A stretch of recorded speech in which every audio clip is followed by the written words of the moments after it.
অনুযায়ী বৃহস্পতিবার সকাল থেকে শিলিগুড়ি পুর নিগম অন্তর্গত 43 নম্বর ওয়ার্ডের ভানুনগর এলাকায় একটি অবৈধ নির্মাণ ভাঙার কাজ শুরু করে শিলিগুড়ি পুর নিগম। জানা গিয়েছে, কদিন আগে অবৈধ নির্মাণ ভাঙতে গিয়ে কর্মীদের ফিরে আসতে হয়। এরপর সুপ্রিম কোর্টে মামলা করা হয় পুর নিগমের তরফে।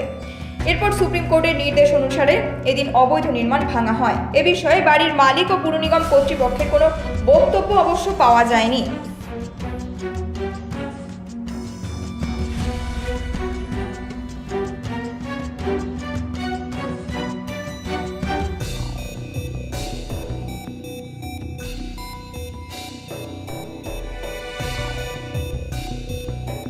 শিলিগুড়ি থেকে দেবিকা দত্তের রিপোর্ট, নিউজ মেট্রো।